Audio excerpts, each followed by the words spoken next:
आप में से कई लोगों ने किसी न किसी ज्योतिर्लिंग में जाकर भगवान का दर्शन जरूर किया।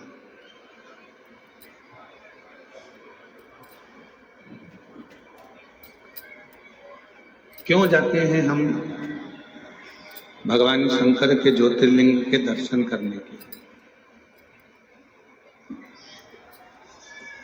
क्यों जाते हैं हम भगवान की अविरल भक्ति का वो प्राचीन भूमि ज्योतिर्लिंग का दर्शन करने के लिए? क्यों जाते हैं? उसका कारण केवल एक होता है।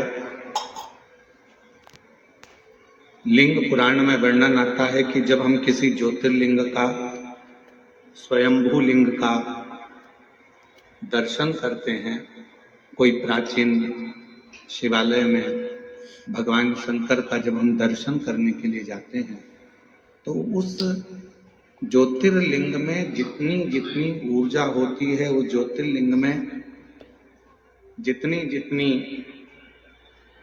ऊर्जा, ज्योत, शक्ति उस शिवलिंग में होती है।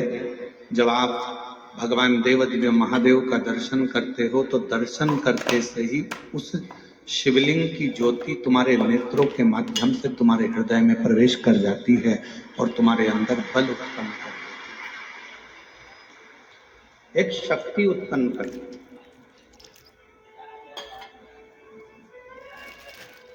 ज्योतिर्लिंग का दर्शन हमें शक्ति देता है, ज्योतिर्लिंग का दर्शन हमको बल देता है, ज्योतिर्लिंग का दर्शन हमें ऊर्जा देता है, ज्योतिर्लिंग का दर्शन हमको एक मार्ग निश्चित कर देता है, ज्योतिर्लिंग का दर्शन हमको भगवान शंकर की शरणागति प्रदान करने का बल प्रदान कर देता है।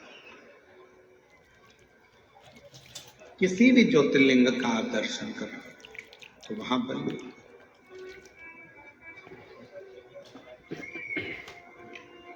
आप में से कितने लोग हैं जो अपने घर में भगवान का जो स्थान है, तुम्हारे घर में जो भी भगवान विराजमान है छोटे से मंदिर में, उस मंदिर में रोज कितने लोग दिया लगाते हैं? हाथ उठा हुआ। सब लगाते हो दीपक? रखो।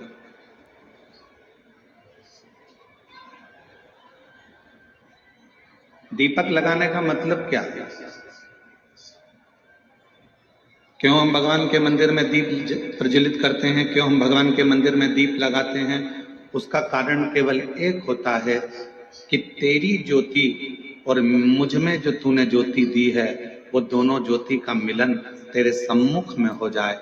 जब मैं ये ज्योति प्रकट करूं तो हे मेरे भोलेनाथ, हे मेरी माँ जगत जननी दुर्गा भवानी, हे मेरे कृष्ण कन्हैया, हे मेरे राम, हे मेरे बुढ़ादेव, ऐसी कृपा करना कि तुम्हारे भीतर की जो ज्योति है इस मेरी आत्म ज्योति का कल्याण करे और मुझे संसार से आनंद करा करना।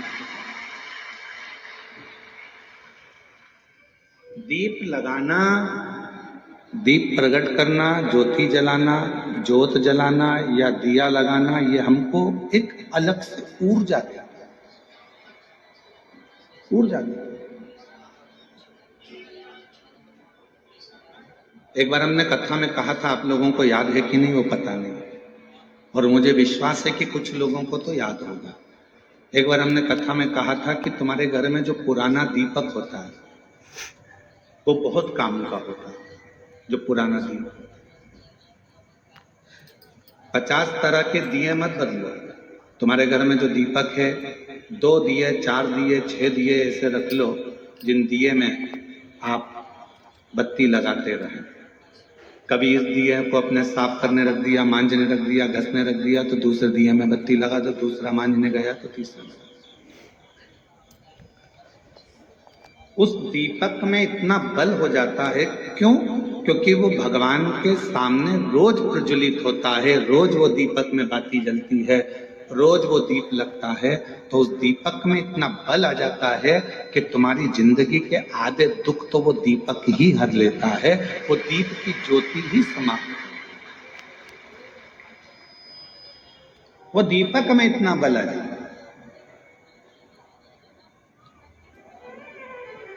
हमने कई बार अपनी कथाओं में भी कहा, कोई दीपक अगर भगवान को आप रोज लगा रहे हो, रोज लगा रहे हो, रोज लगा रहे हो, तुम्हारे घर में कोई बहुत बीमार भी व्यक्ति है और दीपक आप उसको मांजने में लेकर जा रहे हो, तो उसको एक अच्छे पानी में थोड़ा सा डाल दो, उसका पानी अलग रख लो, फिर भले आप दीपक को मांजो, मना नहीं है, साफ करो, मना नहीं है।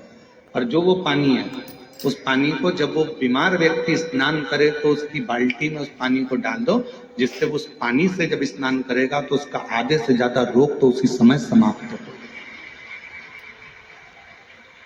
डॉक्टर को इलाज करवाओ, डॉक्टर को दिखाओ, क्योंकि डॉक्टर शिव का एक रूप है।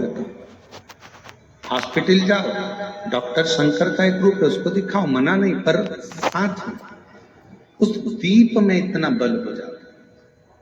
यहां तक हमारा सनातन धर्म कहता है कि जिस आसन पर बैठकर आप और हम लोग भजन करते हैं अपने घर के अंदर, आपने देखा होगा एक आसन लगाती है माताएं, जप करती है, पाठ करती है, आराधना करती है, साधना करती है, उस आसन में भी उतना बल आ जाता है, उस आसन में भी उतनी शक्ति आ जाती है। हम जिस माला से जप करते हैं, आप जिस माला से जप करती है, उस माला में भी शक्ति आ जाती है।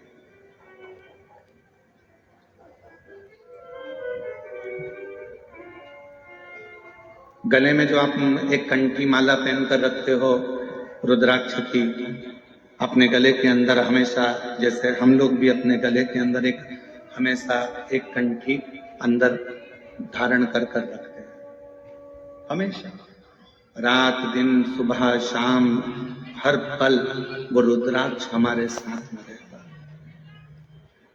कई लोगों के मन में एक भाव उत्पन्न हो जाता है, हम गुरुजी हम हॉस्पिटल जा रहे हैं तो क्या रुद्राक्ष उतार कर जाएं? किसी के यहाँ पर बच्चा हो गया है तो हम क्या रुद्राक्ष उतार कर जाएं? मान लो हम स्त्री हैं, रजस्वला धर्म से हो गई, रजो धर्म से हो गई, तो क्या हम रुद्राक्ष उतार कर रख दें? शिव महापुराण की कथा कहती है, आप किसी भी अवस्था में रहें, रुद्राक्ष कभी अशुद्ध नहीं होता, वो अशुद्ध को भी शुद्ध कर देगा। क्या स्त्री रुद्राक्ष पहन सकती है? जरूर। क्या कोई लड़की रुद्राक्ष पहन सकती है? जरूर। क्या कोई बच्चा रुद्राक्ष पहन सकता है? जरूर। क्या कोई बूढ़ा बुजुर्ग रुद्राक्ष? सब धारण। अगर यह वीडियो जरा सा भी उपयोगी लगा हो तो वीडियो को लाइक करें और कमेंट बॉक्स में हर हर महादेव जरूर टाइप करें। श्री शिवाय नमस्तुभ्यम। हर हर महादेव।